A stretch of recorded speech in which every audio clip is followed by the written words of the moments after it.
to VMRC to get them to establish an OA zone there. Is it them or the Department of Game and Animal Fisheries? I think it's VMRC. I think you start with VMRC. Mm-hmm. Okay. And they've been receptive to it before. I mean, they've given us, me specifically, Mhm. some ideas that they say are just as effective without having to go through all the rigmarole. Right. They recommend don't use buoys, use signs, Mm-hmm. because the signs are easier to maintain and Right. they're just as effective as the buoys, so they say. But Mhm. I don't know, if I'm in the boat, I'm looking ahead, not usually. Right. But if we can certainly apply for that, and Mhm. I don't know that it'll be that hard to get. Okay. Mike, anything? Any questions? That's good. Alrighty, let's hear about Memorial Park Boat Ramp, which is hopefully everybody's driven down and seen what they're doing. Well, Bernie can go through the progress of contact. The demolition's going on good. There's a lot more concrete there than they thought, but they're not having no trouble. They've got the poles in on both sides, getting ready to start with the sheeting. And once they put the sheeting and whalers on both sides, then they're gonna Mm-hmm. put a dam across the front of it and have a big enough pump to pump it out and start doing concrete work. It looks like it's gonna be a nice long, like Mike said, it's gonna be 4 feet on low water in the ramp. It's gonna be a nice long ramp.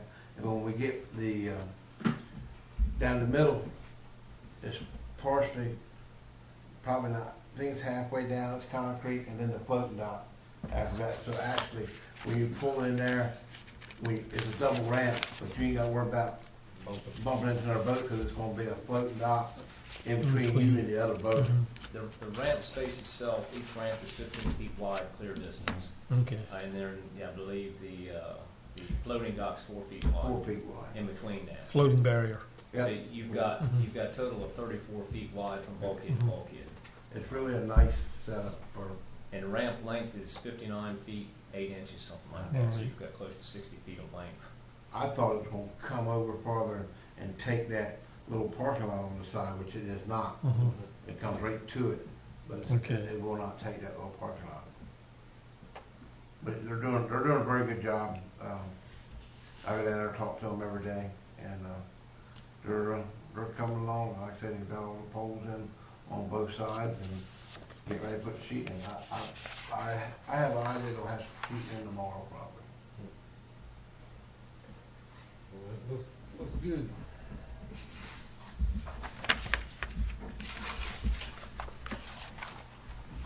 All right, item number 3 is to consider business operations at Memorial Park. I guess that's, Yep. The reason this is on here, and I don't expect the committee to make a decision or even a recommendation tonight, but I just want to bring it to your attention so you've been thinking about it and maybe give me some direction on how to go. Listed there are currently the parks and ramps and facilities that we have with water access and some without. Mm-hmm. I guess last year, maybe a year and a half or so ago, we had at least one kayak operator that was operating out of Memorial Park who listed their business on their website. Their business address was Memorial Park. They did not have a place of business Mm-hmm. other than Memorial Park. Tradition, and I haven't seen anything in writing, but tradition has been that we don't allow commercial operations to operate out of our parks. I don't even think we allow an ice cream truck to go in there to sell ice cream. So we immediately said, you can't do this. You have to change your business address. Your business address has to match the business address on your business license, which was a rental home, by the way. In any event, we're going to need to formalize something along these lines. Now, we've permitted, and traditionally, and again, and actually this is in the code, but we've permitted businesses to operate out of the harbor. It always has been from my knowledge. But that's the only facility that I'm aware of that we've permitted it. The other facilities up there, you see, all the boat ramps, all the parks, of which we have several now. Robert Reed, Donald Leonard, the gym, the dog park, those kind of things. We don't allow businesses to operate out of those areas. And and that's tradition. I'm of the opinion that we should get a little more formal with this, and we should do one of two things: either prohibit all business transactions within the park, or allow them by permit, which a lot of municipalities, as I've been looking around, do. They'll allow you to do certain things with a permit. They'll allow certain events with a permit. They'll allow certain activities with a permit. And if someone's going to go down there and have a festival or something, and they want to sell ice cream concessions, they can get a permit, that sort of thing. And I'm thinking like at Robert Reed or something like that. But that's something that you grant on a case-by-case basis. We haven't formally done that. Right now, I've just been saying no to anyone who wants to operate a business or attempts to operate a business. Now, specifically at Memorial Park, we had a kayak ramp, as you all know. We now have a kayak launch. When we put the first one in, we always said that if it works well, we'll put a second one in there to double the capacity, because one is, let's face it, is slow. We also sell permits to these kayak operators per boat. They get a decal on each boat that they pay $25 for. So we're letting them launch there, which hasn't been the only issue, like I said, has been that we had one operator that listed that as his business address.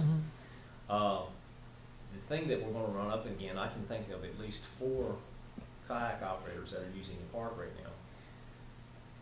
In the heat of the summer, if everybody has a morning trip and all 4 show up with 6-8 boats, that's parking we don't have down there. We just don't. I mean, there's about 15 spaces there by the kayak ramp. I can foresee a time when we'll have parking over in front of the basketball court, and there's parking over in the trailer parking, just because we have so many people operating out of there. So we're telling those businesses right now, those operators that operate out of the park, that they need to do their business somewhere else and just come to launch their kayaks at the park, and they need to bring their people down there some other way without letting them all drive. Now, I don't know what that looks like for them. That would fall in as their problem. But as I said, I see a time when we're just not going to have enough parking, nor are we going to have enough land mass to create enough parking for all the people that are using it for that purpose. So that's why I'm bringing it to the committee. You want to give me some direction on this, which way you'd like to go. Well, the permit idea sounds good to me, because I know at one time, we did use the town dock when we left Aspen for the old Osprey. Right. We tied up there. It worked. Do you have a permit for that? I want to say that we did have a permit. The only thing they're gonna come back on you is the boat ramp sticker we sell them. People think, and actually it probably is, that sticker gives them a right to park their vehicle there, park their trailer there. Right. And we're making if you're a kayak owner, you got 10 kayaks, all 10 of your kayaks have to have a sticker. And a parking spot. Yeah, see, that's what I'm saying. That's where we're gonna catch us on, is we sell them up $20. Yeah, but if you pull in with a regular boat on a trailer, and there's no parking spaces, you have to go to a different ramp. So the kayaker's gonna have to do the same thing. That's true. So, it's. Well, as you know, we've talked about this double ramp, doubling the parking, which I think is happening. We've got a pretty good plan together to do that. It's just a matter of funding it. But still, I think there are 19 trailer spots there right now. So it'll double. And if this ramp turns out as we expect it to, that's going to be a very popular ramp. It was a very popular ramp before. For locals it was. So I see this becoming a very popular ramp, especially with 2 ramps. and a long and deep ramp at that. We're gonna see bigger boats and bigger trailers down there. But yeah, I'm just trying to forestall a problem here that I see coming. Do you see in the future, if everybody I talk to likes the kayak launching ramp, it's just, limited, it takes a little while. Yeah. You see in the future us putting some more kayaks ramps to the north toward Billy Reed's, and then could we use some of that property there for parking? Yeah. I mean, it's a lot of property there, it's just pine trees, What property are you talking about? in between the kayak That ramp way and up. Billy Reed's property. Where that trail is? Yeah. That's that's a big chunk of property there. As long as they didn't try to get a trailer in there, I think you could probably. Yeah, okay, well, I think that would be tight.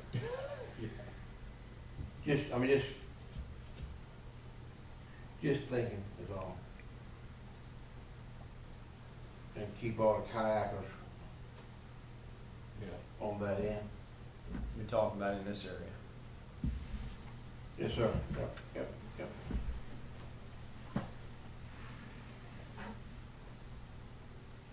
Because right now, this lot, there's 14 spaces in this lot right here, If you could just build another lot that side, right beside that one. in here. Yeah. Plenty of space there. That would be a big help. And the addition for the ramp, the double ramp, what we're gonna do is take the trailer parking here and flip-flop that over, a mirror image of it on this side. So this would serve as the driveway for that side, and you'd have spacing in the trailer spaces along here. Then that's gonna take up part of right field on the baseball field. But our plan is to, if this is a 300-foot fence right now, drop back to a 200-foot fence, which is Little League and softball size, which I think is more than adequate for most people to play. Yeah. This is recreation, we're not playing, Yes, sir. it's not shorebirds playing. So I'm thinking once we get this parking in here,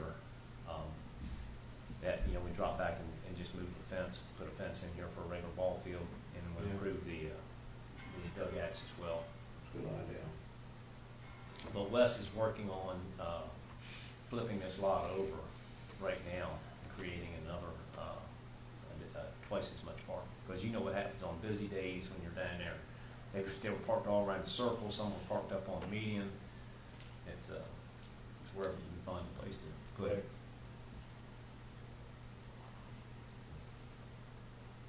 It won't take much right there to you double that parking.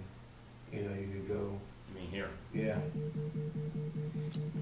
Do some diagonal parking there and keep the trees. So at least it'd be a little more aesthetically pleasing.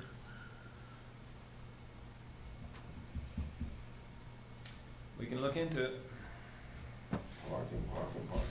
But I think the permit option's probably better Yeah. than being restricted and saying no on a case-by-case basis. Well, maybe then if they want to go to the harbor, you got to figure the guys down there run a business, they buy a business license, but they also got to buy a slip, run a slip at Memorial Park. All they got to have is Business license and a boat ramp. a boat ramp sticker. Yeah. So the harbor is, and we really don't have a whole lot of kayaks down there. Don't see many of them come down. Well, you're going out the canal, that's not the best place to go kayaking. You're correct. And, East side, whole lot more kayak friendly. this is not a pro or a con or anything like that. The one thing I have noticed up at Fur Landing with people out there with kayak tours, is that quite often we're given a kayak use class in the ramp itself, That's the issue. which ties up the ramp. And it leads me to think here, wait a minute now, do these people, these businesses, are they required to carry liability insurance here? I mean, who stands to have to pay up in case something happens in the Sue Happy Nation we live into here? That's something that actually came to my attention today. We're going to be reviewing that because everybody who's operating on town property, we require to use our parks. We require them to buy insurance Mhm. if they have over 30 attendees at their event. Right. If you reserve the pavilion at Memorial Park and you're going to have more than 30 people, Mhm. 30 or more, you have to provide us insurance. That community center. Community center, yes, that Mhm. requires it as well. So, Mark and I were talking about this today, and I'm gonna review everyone who's using the harbor, parks, what have you, and make sure that everybody has liability insurance, and they're gonna have to name the town as an additional insured. Mm-hmm. Because if you're operating a business, and it probably is not gonna cost them any more money, it's just a matter of making sure that they have insurance, which I'm sure most, if they don't, they're stupid. Mm-hmm. But if you have insurance, all you simply have to do is make a phone call and say, I need a certificate of insurance, may I have to town of Chincoteague, you can make a phone call or an email, and they fax it to you. It actually takes a matter of minutes, and usually doesn't Mhm. cost them anything additional, but that goes in the file that we have, so that if one of their customers getting on the boat Mhm. trips and falls, we're covered. All right, good. And you could tie that into the permit. Which is what we do at the park right now. Right. There's a form to fill out. Well, we see a lot of folks who are only gonna have 29 people at their event. This is human nature also with people. Do you have anyone ever fire back at the town here, comes to the police department, and harbor master, well, I've got a permit, I can do this or do that, and really, maybe they can't. Or they're demanding to be put to the front of the line, so to speak. That's what I'm saying Right, here. because I got a permit. Human nature, yeah, that's it. Right. That's possible. Yeah. But let's We'll make the best of it. make the best of it. All right, comments from anybody? Mike? Danny? No. Vernon? Slow down there right now, right? Horn dogs and That's it, the conch boats are gone, horn dog boats, a couple of horn dog boats working, and of course, they've done a very good job dredging them out of the harbor out. Very good. I did see a picture on the internet that side, right from that little piece of bulkhead out was dry. I was like, oh Yeah. But they can't get the dredge boat in there. But I was like, that's shoaling up bad right there. Well, the reason why we put it there, and it did its job. Mm-hmm. Before we put that there, the surge in the harbor. Oh, yeah. Was Terrible. crazy. And if that wasn't there, all that fill would be in them slips right there. Mm-hmm. I know it. In fact, they reached a point there they weren't viable. Yeah. They get filled in, that's it. Yeah. The question I've got here, and maybe it's just between myself and Vernon here, but a winch then load dock. Yeah. Master, but we've got to find something down there. Have something different. To what's there, I did talk to him, remember, Yeah. John Drett was Yeah. supposed to take care of that for me, but he did not. But I will, it's got to be somebody, we got to have something that's bored into that concrete that's going to hold. And I'll tell you what happened. You got a 500-pound limit on it, and then, I ain't gonna mention their names, but somebody will come and lift their net taker off with all their nets on it, it probably weighs 1,000 pounds, and that pulls my anchor out, Yeah. but, Well, the next thing, people will be mad with me over that, and I'm old and gray, I don't particularly care right now, though. no shorter of a way. If they take and do cause damage, be held responsible for it, So the people that are doing it ain't very responsible, so we'll leave it at that. Yeah, okay. But there should be a way to anchor a good eye bolt Mhm. down. What we talking about? The winch. The winch stand there. You see, in order to, The boom there. Yeah. the eye, you have to have an eye down here to keep the line coming up, going around the winch itself level, straight coming on. Because if there's any kind of angle, it throws the rope off, or it throws the rope inside the winch and that. And you might end up like me one time, having a 300 pounds in a barrel up there, all of a sudden suspended, so they couldn't get down, up, whatever like that, and it was a mess trying to get it. And another time it gave way onto me, and as it was, it hit the deck of my boat, not the bottom like that. So, and though I could stand losing, the dogs, I could stand losing, the deck of my boat. I don't want to lose my fingers neither, which is another little thing there with it as well. Too. That's just a matter of making sure it's anchored properly and. Yeah, that's it. That- We have done. Just have we've your done it several times. your pull on that. What happens is somebody misuses it and Mm-hmm. Is it placarded for weight? Saying how much weight? it's about 100 pounds. Yeah. Does it say that on the sign somewhere? It did, the sign's going